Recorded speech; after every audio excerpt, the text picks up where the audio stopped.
The year was 2157, and humanity had never felt so small. Dr. Elena Rodriguez stood in the observatory on Luna Base, watching the massive asteroid through the telescope. It was 3 kilometers wide, made of solid rock and metal, and it was heading straight for Earth. The calculations were clear.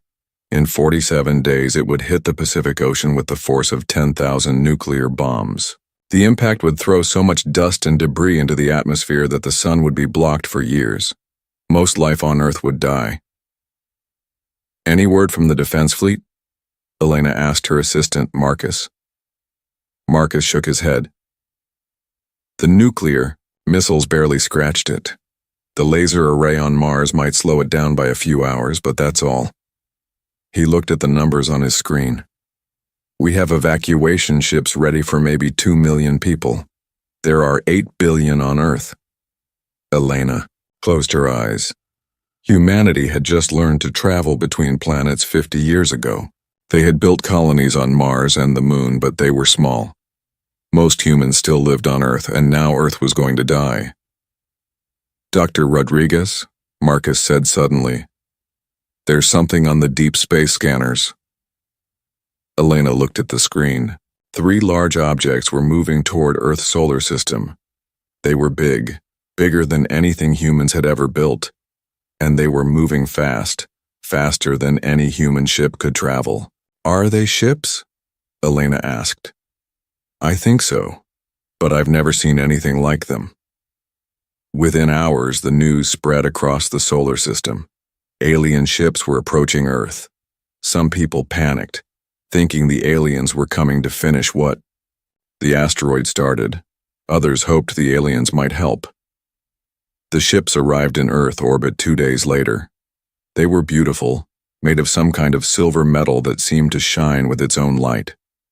Each ship was 5 kilometers long, shaped like a flower with flowing curves instead of straight lines.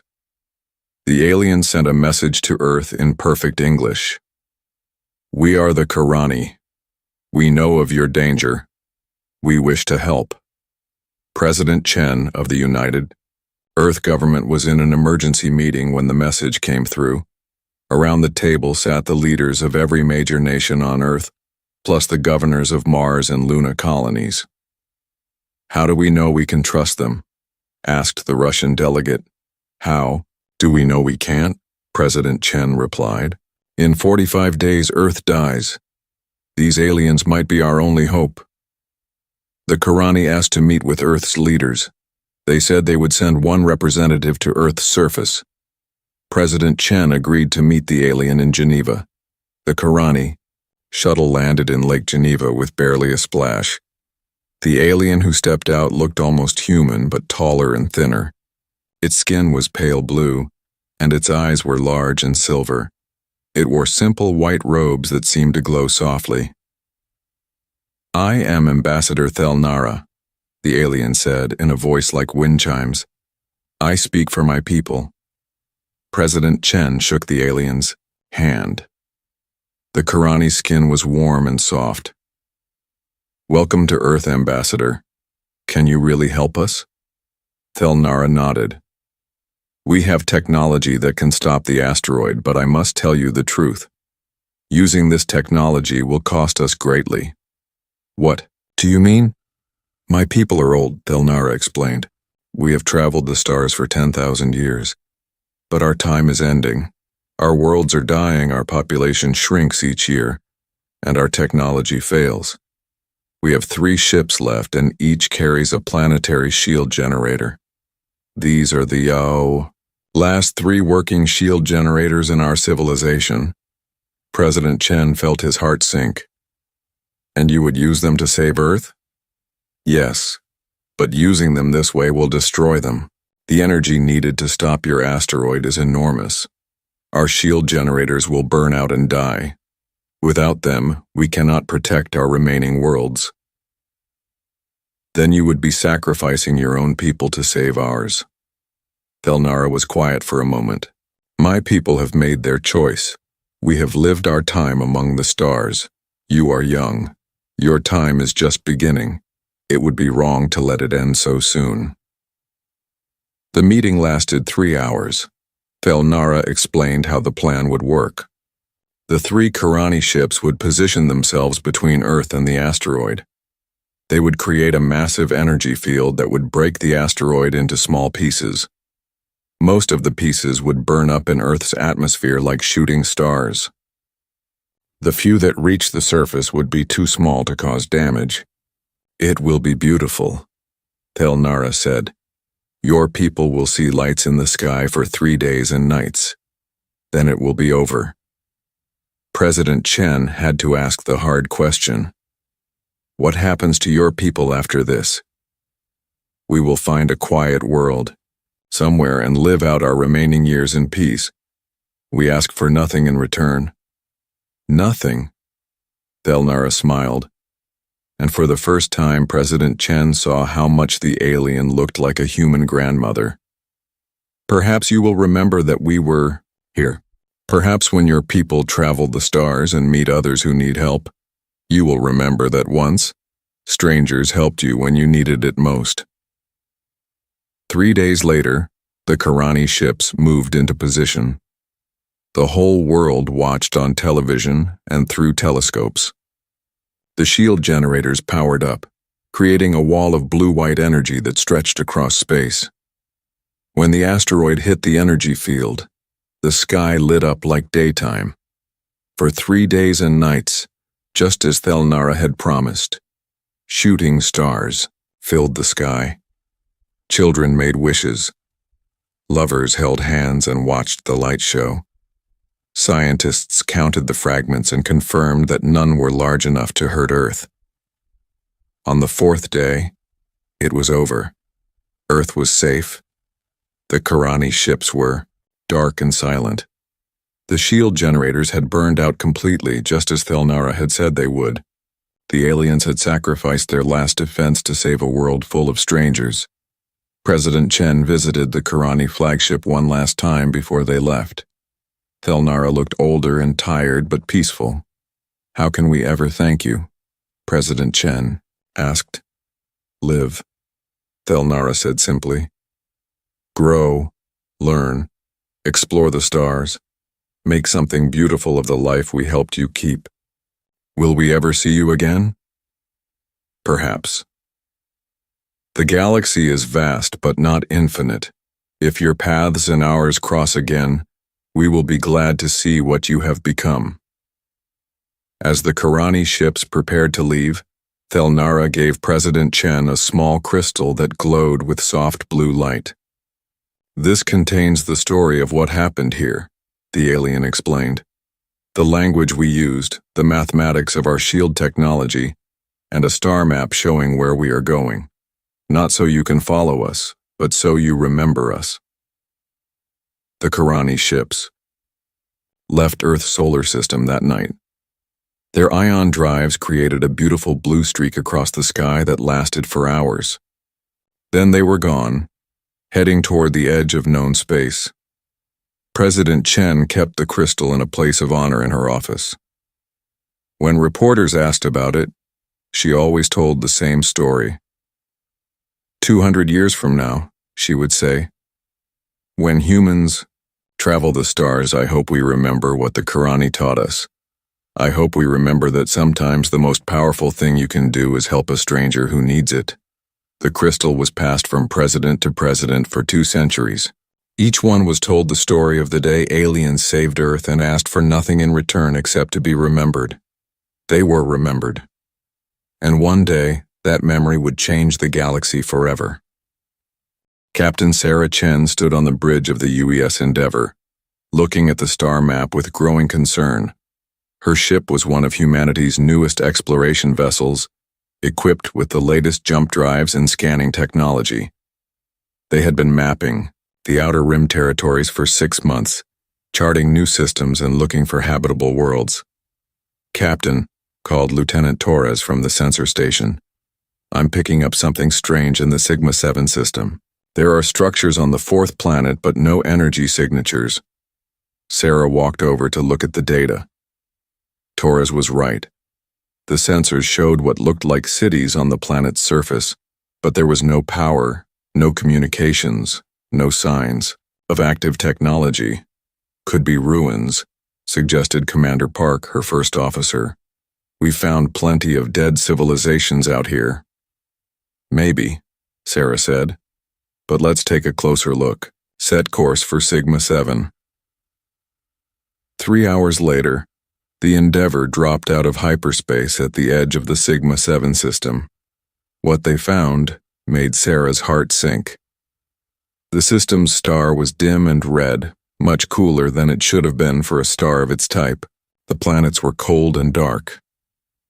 The star is dying, reported Dr. Kim from the science station. It's lost about 60% of its energy output. Any life in this system would be freezing. But there are still structures on the fourth planet, Torres said.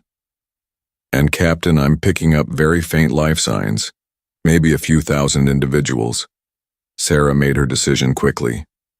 Take us in, full scan of the planet, and prep the shuttle bay.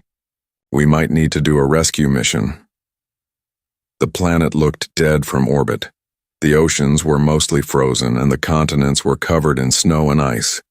But the sensors showed that the cities were still there, built into mountainsides and underground caverns where the inhabitants could stay warm. Captain, Dr. Kim said quietly, I recognize the architecture style. These buildings, they look like the ones in the old records from Earth. Sarah felt a chill that had nothing to do with the cold planet below. What records? The ones from 2157, when the asteroid was going to hit Earth. The aliens who saved us. I think this might be them. Sarah stared at the planet on the view screen. Every human child learned about the Karani in school. They were the aliens who had sacrificed their own civilization to save Earth from the asteroid. After they left Earth's system, no one had ever seen them again. Are you sure? Sarah asked. Dr. Kim pulled up images from the Earth archives and compared them to the structures below. The match was perfect. The same flowing curves, the same silver metal that seemed to glow even in the cold.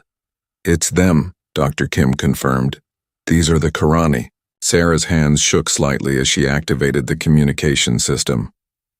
This is Captain Sarah Chen of the United Earthship Endeavour. If anyone can hear this message, please respond. We are humans from Earth, and we want to help. For several minutes, there was only silence.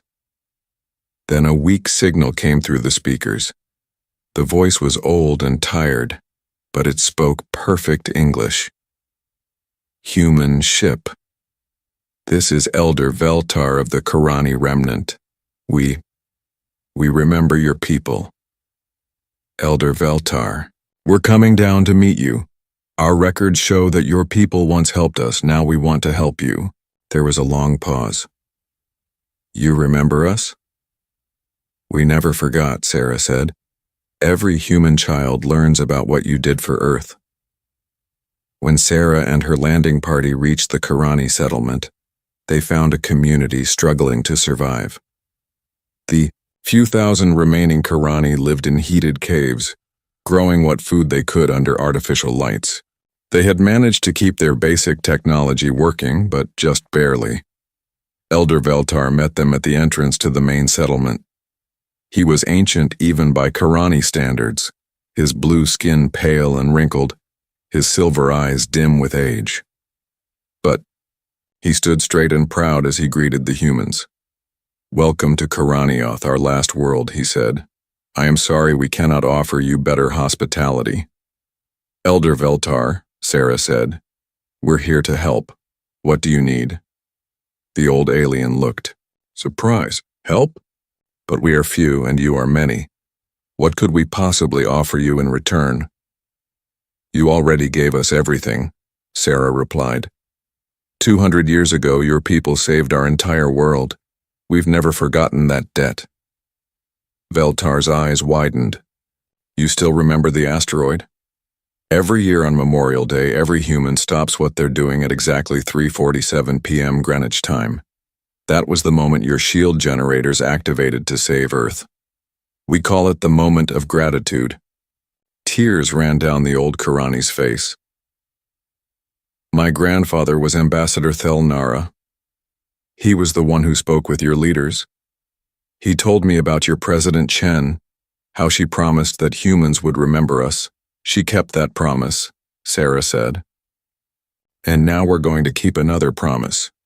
We're going to help you the way you helped us. Sarah's team spent 3 days documenting everything they could about the Karani situation. The star was dying because of a natural phenomenon that happened to some stars as they aged. The Karani had no technology powerful enough to fix it. They were slowly freezing to death on a world that had once been warm and green. How long do you have? Sarah asked Veltar during one of their meetings. Perhaps 10 years, the elder replied. Maybe 15 if we are very careful with our resources. That's not acceptable, Sarah said firmly. She activated her communication system and sent an emergency message to Earth Command. This is Captain Sarah Chen aboard the UES Endeavour. I am transmitting full data on the Karani situation. Recommend immediate deployment of all available resources for humanitarian rescue mission. The Karani are the species that saved Earth in 2157. They are dying and we have the power to save them. Request permission to begin preliminary assistance operations immediately. The response from Earth came back within 6 hours. Sarah had expected approval for a rescue mission. What she got was much more. Captain Chen, the message from Admiral Rodriguez began. Your discovery has been classified at the highest level and transmitted directly to the President and the Global Council. You are ordered to provide any and all assistance to the Karani immediately. Full fleet deployment has been authorized. Every available ship, every resource we have is being redirected to your location. We are coming in force. Sarah stared at the message in amazement. Every available ship? Captain, called Torres from the communication station. I'm receiving updates from Earth Command. They're mobilizing everyone. Military fleets, colony ships, research vessels, even the deep space mining platforms. It looks like they're sending the entire space fleet. All of it? Commander Park asked. That will leave Earth's solar system almost undefended. Apparently the Global Council doesn't care, Sarah said. They want every ship we have sent here. Sarah walked to the observation deck and looked out at the dying star. In a few days, hundreds of human ships would arrive in this forgotten system. They would bring technology the galaxy had never seen, resources that most civilizations could only dream of, and the full might of humanity's space-based civilization. She thought about her great-grandmother, who had been alive during the asteroid crisis. She had always said that humans never forgot a kindness no matter how long ago it happened. Elder Veltar, Sarah said into her communicator, I need you to prepare your people for something they've probably never seen before. What is that, Captain Chen? They're about to learn what happens when humans repay a debt. Above the planet, more ships began dropping out of hyperspace. First dozens, then hundreds. The human fleet was arriving, and they were coming in force. The galaxy was about to see something that would change everything. What happened when humanity decided to save someone who had once saved them? In the cold caves of Karaniath, an old alien looked up at the stars and whispered a prayer of gratitude. His grandfather had been right. Sometimes kindness given freely came back when you needed it most. Admiral Keiko Tanaka stood in the command center of the UES Titan, humanity's largest dreadnought, watching the tactical display with growing amazement. In the 3 days since Captain Chen's discovery of the Karani, the human response had been unlike anything in the galaxy's recorded history. Status report, she ordered. Commander Williams pulled up the fleet manifest. We have 847 ships in the Sigma-7 system now, Admiral. That includes 12 dreadnoughts, 34 carriers, 156 destroyers, and 89 research vessels. The colony ships are still arriving. What about Earth's defenses? Down to minimal levels, ma'am. We've pulled ships from every sector. The Mars defense grid is operating with skeleton crews, and the Jupiter mining stations have been completely abandoned. Admiral Tanaka nodded. It was an incredible risk. If any of humanity's enemies decided to attack now, Earth would be almost defenseless. But the orders from the Global Council had been clear. Save the Karani at any cost. Admiral, called Lieutenant Hayes from the communications station. We're receiving priority transmissions from across human space. It's not just the military. Civilian ships are coming too. Show me. The tactical display changed to show ship movements throughout human territory. Tanaka watched in amazement as thousands of civilian vessels changed course and headed toward Karani space. Colony transports that had been heading to new worlds turned around. Merchant ships abandoned their trade routes. Even luxury cruise liners were making their way toward the dying star system. How many civilians? Tanaka asked. At least 3,000 ships, Admiral. Maybe more. They're not responding to our recall orders. Tanaka understood why. The story of the Karani was part of human culture. Every child grew up learning about the aliens who had sacrificed themselves to save Earth. Now that those same aliens needed help, no human was going to stay home. Let them come, Tanaka decided. We'll need every ship we can get. On the bridge of the merchant vessel New Tokyo, Captain Maria Santos was having the same conversation with her crew that was happening on ships throughout human space. Maria were carrying medical supplies to the Centauri colonies. Her first officer protested. People are counting on us. The Centauri colonies can wait, Maria replied. The Karani can't. Those aliens saved every human alive, including our grandparents. Now it's our turn. But our cargo will be more useful in Karani space. Medical supplies, food, water, construction materials, they need everything we have. Similar conversations were happening on thousands of ships. Humanity was mobilizing not because they were ordered to, but because they wanted to. The debt, too. The Karani was personal for every human alive. At the Zephyrian Empire's intelligence headquarters, Director Vashati studied the reports coming in from across human space with growing alarm. They're moving everything, reported his chief analyst. Every military asset, every colony ship, every research vessel. It's the largest fleet movement in galactic history. But why? Director Vashati asked. What could be worth risking their entire civilization for? The Sigma-7 system has nothing valuable. No rare minerals, no strategic importance. Our agents can't determine their objectives, sir. All human communications in the area are heavily encrypted.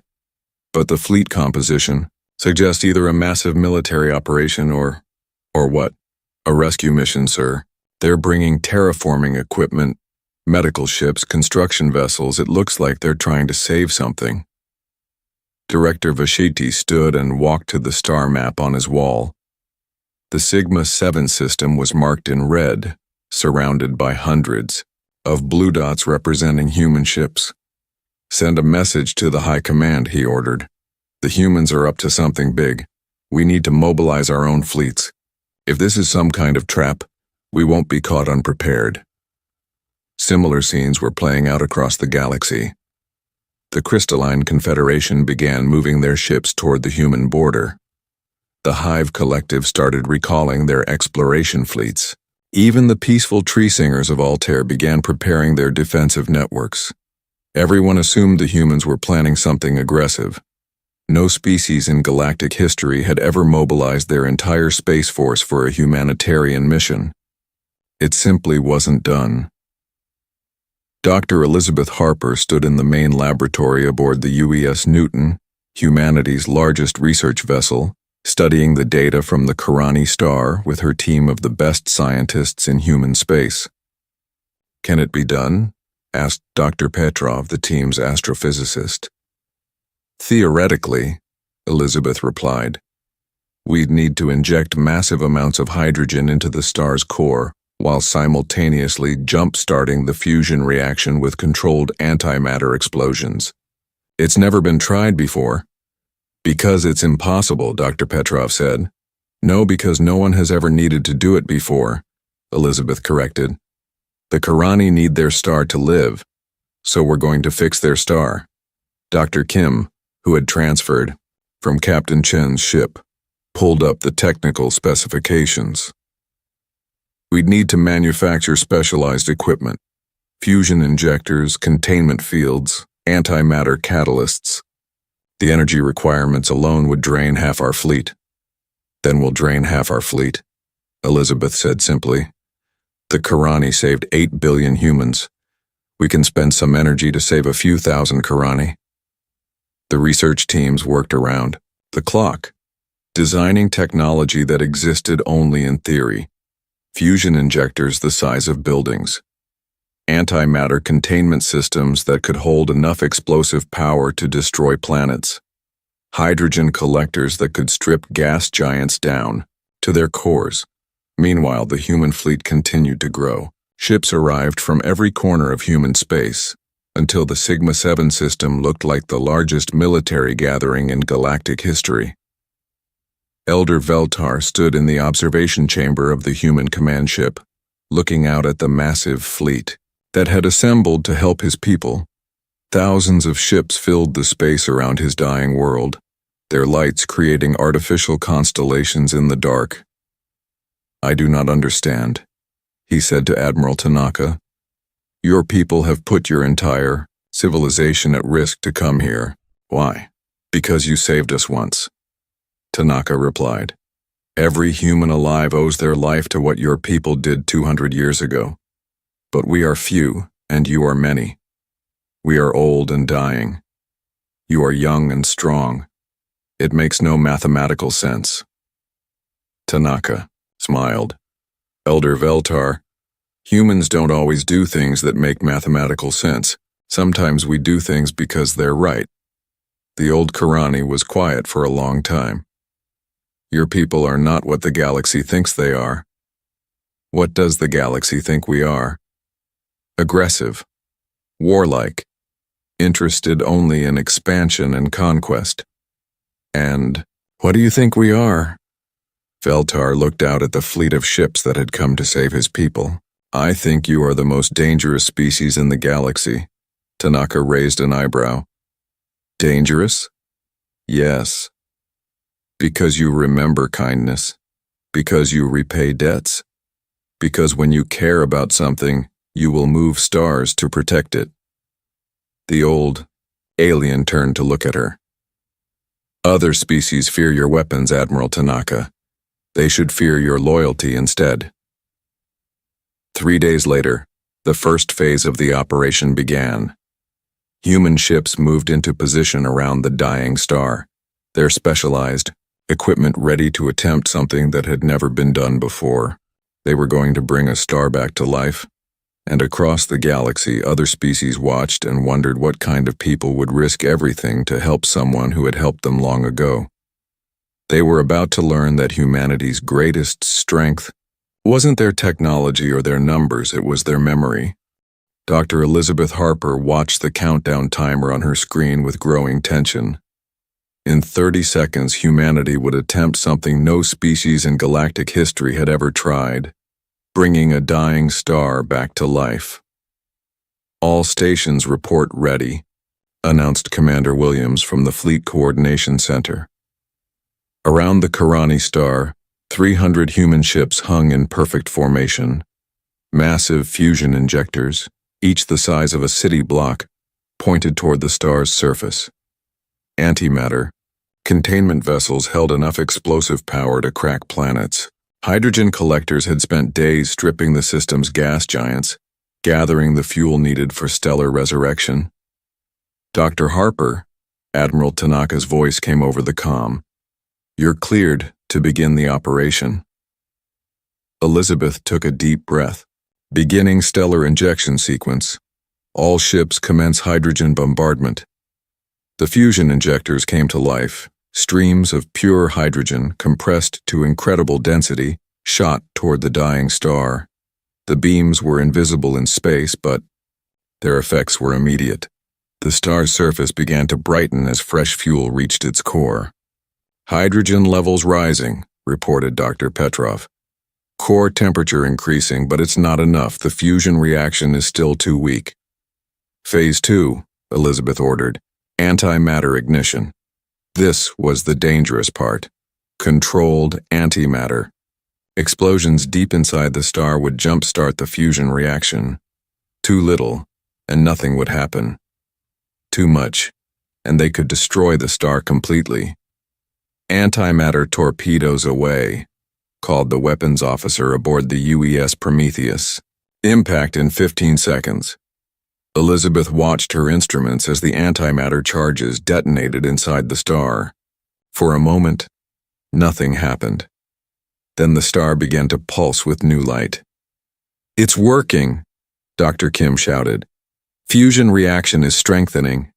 Energy output is increasing." But something was wrong.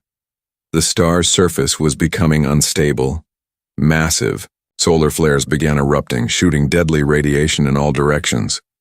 "All ships, emergency withdrawal," Admiral Tanaka ordered. "Get clear of the radiation zone."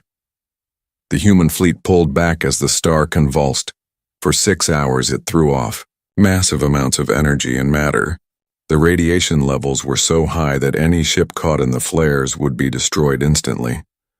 Elder Veltar stood in the command center with the human officers, watching his star fight for life. "Is this normal?" he asked. "We don't know," Elizabeth admitted. "No one has ever done this before. Will it survive? I hope so. If it doesn't stabilize soon, the star could go nova. That would destroy your entire system." The old Karani was quiet for a moment. "You risked destroying everything to try to save us." "Yes," Elizabeth said simply. "Even though you knew it might fail? The alternative was letting you die slowly. We couldn't accept that." As the hours passed, the star gradually began to calm down. The solar flares became smaller and less frequent. The radiation levels dropped to safe levels, and most importantly, the star's energy output continued to increase. "It's stabilizing," Dr. Petrov announced. "Energy output is now at 70% of normal levels and still rising." "How long until it reaches full strength?" Admiral Tanaka asked. "At this rate, maybe 6 months. The star is essentially rebuilding itself from the inside out." But the humans weren't finished. As the star stabilized, the second phase of the operation began. Colony ships moved toward the planets in the Karani system, carrying terraforming equipment that had been designed for human worlds. Captain Rodriguez of the UES Genesis watched as his ship approached Karanioth, the frozen world where the last of the Karani lived. His holds were full of atmospheric processors, thermal generators, and biological seeding equipment. "Beginning atmospheric restoration," he reported to the fleet. "Deploying thermal generators across the southern continent." The thermal generators were fusion reactors designed to warm entire continents. Within days of activation, they began melting the ice and snow that had covered Karanioth for decades. Liquid water flowed again on a world that had been frozen, solid. "Temperature rising steadily," reported the environmental team. "We should have breathable atmosphere restored in 4 weeks." But the humans didn't stop there. Other ships moved to the remaining planets in the system, transforming worlds that had been cold and dead into garden paradises. Ocean planets were restocked with earthfish. Jungle worlds received new forests. Desert planets became green with human crops. The Karani watched in amazement as their solar system came back to life. In a matter of weeks, the humans had accomplished what would have taken most species centuries. "Why are you doing so much?" Elder Veltar asked Admiral Tanaka during one of their daily meetings. "You have already saved our star. That was enough." "No, it wasn't," Tanaka replied. Your people sacrificed everything to save Earth. We're going to make sure you never have to sacrifice anything again." The Admiral pulled up a holographic display showing the transformed Karani system. "When we're finished, you'll have 7 habitable worlds instead of 1. Your population can grow again, you can rebuild your civilization. But the cost to your people is irrelevant. We're not just paying back a debt, Elder Veltar. We're making an investment in friendship that will last forever." Word of humanity's actions spread across the galaxy through diplomatic channels and intelligence networks. Other species watched the reports with growing amazement and fear. In the Zephyrian Empire's war room, High Commander Zektar studied the latest intelligence reports with his senior officers. "They brought a star back to life," reported his chief scientist. "A dying star. They restarted its fusion reaction and stabilized it. The energy requirements alone should have bankrupted their entire civilization." "What about their military status?" Zektar asked. "They've committed everything to this operation. Every major warship, every research vessel, every colony transport. Their home systems are practically defenseless." High Commander Zektar leaned back in his chair. For years, the Zephyrian Empire had been building up forces for a war with humanity. They had assumed humans were just another aggressive species that could be defeated through superior numbers and tactics. "Cancel the invasion plans," he ordered quietly. "Sir, cancel them. Any species that will risk their entire civilization to help a few thousand dying aliens is not a species we want to fight. If we attack them, they will respond with the same loyalty they showed the Karani. We could win a war against their military. We cannot win a war against their devotion." Similar decisions were being made across the galaxy.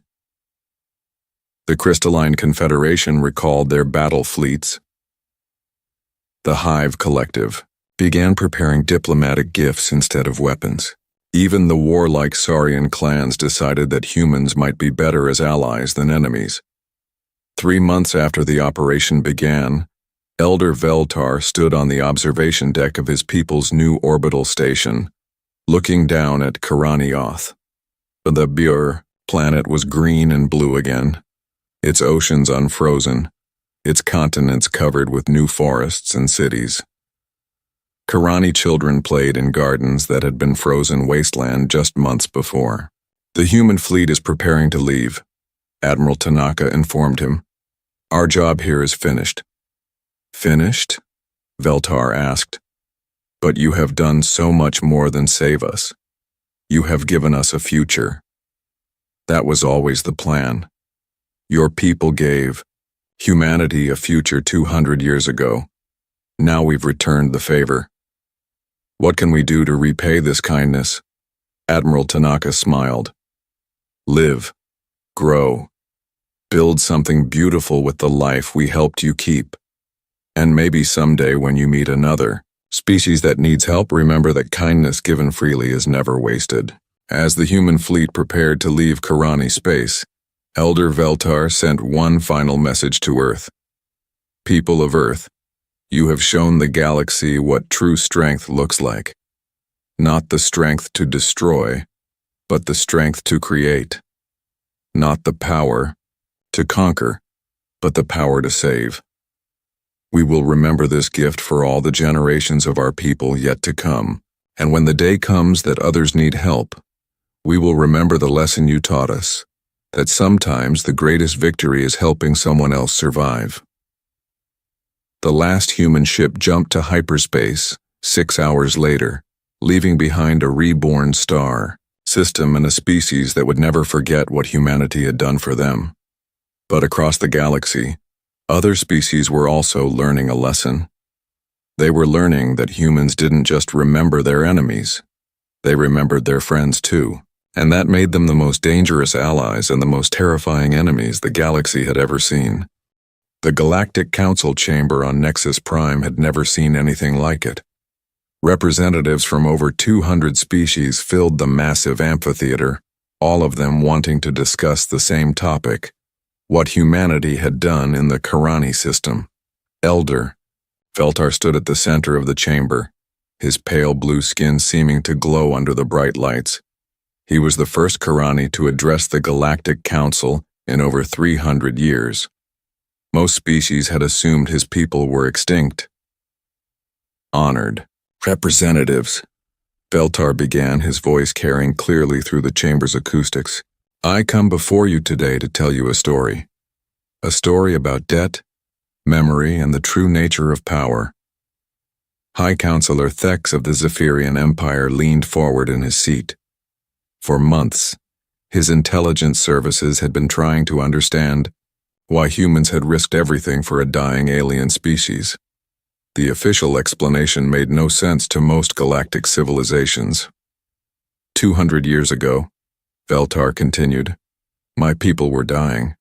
Our last 3 ships carried the final working shield generators in our civilization. We could have used them to protect our remaining worlds and lived a few more centuries in slow decline.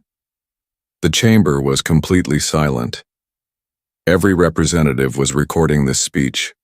Instead, we chose to use those generators to save a young species called humanity from an asteroid impact. We gave up our last defenses to save a world full of strangers. We asked for nothing in return except to be remembered. Ambassador Kreeth of the Hive Collective made a buzzing sound of confusion. Forgive me, Elder, but this makes no sense. Your people sacrificed their future for aliens they had never met? We did. And do you know what happened next? The humans forgot about you, suggested Trade Minister Vex of the Corporate Worlds. That is what young species do. They take help and then ignore those who gave it. Veltar's silver eyes seemed to shine with amusement. No, Minister Vex. They remembered. For 200 years, every human child learned our story. Every year, at the exact moment our shields activated to save Earth, every human in their civilization stopped what they were doing to observe the moment of gratitude. But that was just ceremony, interrupted General Krex of the Saurian clans. Meaningless ritual. Was it? Veltar asked. 3 months ago, a human exploration ship found my people dying on a frozen world orbiting a burned-out star. We were the last few thousand Karani in the galaxy, waiting to freeze to death in darkness. He activated a holographic projector, showing images from the recent rescue operation. Within days of discovering us, the humans mobilized their entire spacefaring civilization. Every warship, every colony vessel, every research platform, every civilian transport that could make the journey. They abandoned defensive positions, left their colonies unguarded, and risked their entire civilization to save us. The images showed the massive human fleet surrounding the Karani star. Representatives throughout the chamber made sounds of amazement in dozens of different languages. They brought our star back to life, Veltar continued. They restarted fusion reactions that had been dying for decades. They terraformed our worlds, gave us new technology, and restored our civilization. The energy cost alone should have bankrupted them. High Counselor Thex finally spoke. Elder Veltar, my people have been studying the humans for decades. We know them as an aggressive, expansionist species. What you describe does not match their profile. Doesn't it? Veltar asked. You see aggression where I see determination. You see expansion where I see growth. You see a dangerous military force where I see a species that will sacrifice everything to honor a debt of gratitude. The hologram changed to show the restored Karani system. Green worlds orbited a bright, healthy star. Cities sparkled on the surface of planets that had been frozen waste just months before. The humans didn't just save us, Veltar said. They gave us a future. They turned one dying world into 7 thriving ones. They increased our population capacity by 1,000-fold. They shared medical technology that extended our lifespans by centuries. But why? Asked Ambassador Silthara of the Crystalline Confederation. What did they gain? Nothing, Veltar replied. They asked for nothing. No trade agreements, no military alliances, no mining rights, no colonies. When their work was finished, they left. Just like my people did 200 years ago. The chamber erupted in confused chatter. The concept of a major power doing something with no immediate benefit was almost incomprehensible to most galactic civilizations. General Krex of the Saurian clan stood up. This proves nothing. One rescue mission does not change the fact that humans are dangerous. You are absolutely right, General, Veltar said, and his words silenced the chamber instantly. Humans are the most dangerous species in this galaxy. Then you agree with us, Thek said. I do, but not for the reasons you think. Veltar's expression became serious. You fear their weapons, their ships, their military technology. You should fear something else entirely. What? Their memory, their loyalty, their absolute refusal to abandon those who have shown them kindness. The elder walked closer to the representatives' seats. General Krex, how many species would your clans risk extinction to save? Krex was quiet. Trade Minister Vex, how much profit would you sacrifice to honor a debt from 2 centuries ago? Vex said nothing. High Counselor Thex, would the Zephyrian Empire mobilize its entire fleet to rescue a dying civilization that once helped you? Thex shook his head slowly. None of you would, Veltar continued. None of your species would risk everything for strangers, but humans will, and that makes them more dangerous than any weapon. He returned to the center of the chamber. You have been preparing for war with humanity because you see them as aggressive conquerors. You are making a terrible mistake. How so? Asked Admiral Vextra of the Void Swimmers. Because you are thinking like conquerors yourselves. You assume humans want what you want, territory, resources, dominance. But what if they don't? What do they want then? Thex demanded. What they have always wanted. To explore, to learn, to help those who need it, to remember those who helped them. Veltar's voice carried throughout the silent chamber. And to protect, with absolute determination, those they consider friends. The implications hit the assembled representatives like a shockwave. If you make war on humanity, Veltar continued, you will not be fighting a normal conquest war. You will be fighting a species that measures victory not by territory gained but by friends protected. A species that will sacrifice their own safety to save strangers. A species that remembers every kindness and repays it exponentially. Ambassador Kreeth made another buzzing sound. Are you saying humans cannot be defeated? I am saying that defeating them might not be possible, and even if it were, it would cost you everything you have. Because humans don't fight for themselves alone. They fight for everyone who has ever helped them, everyone they have ever protected, everyone they consider family. The elder paused, letting that sink in. How many species has humanity helped in the last century? How many colonies have they defended? How many trade routes have they secured? How many scientific discoveries have they shared freely? Every one of those species would fight alongside them. Not because of treaties or contracts, but because humans earned their loyalty the same way they earned ours, by giving freely, expecting nothing in return. Admiral Vextra said quietly. Exactly. And now you know why I said humans are the most dangerous species in the galaxy. Not because they are strong, but because they make everyone around them want to be strong too. Not because they are aggressive, but because they inspire loyalty that runs deeper than fear. High Counselor Thex stood up slowly. Elder Veltar, what would you advise the Council to do about humanity? The same thing my people did 200 years ago. Show them kindness. Help them when they need it. Treat them as friends rather than enemies. Because I promise you this, if you do, they will remember it forever. And if you don't, if we don't, then you will learn what happens to those who threaten the people humans care about. And I do not think that is a lesson any of us want to learn. The session ended with the chamber in stunned silence. Within hours, every major power in the galaxy was recalling their war fleets and drafting diplomatic overtures to humanity. 3 days later, Elder Veltar received a message from Earth.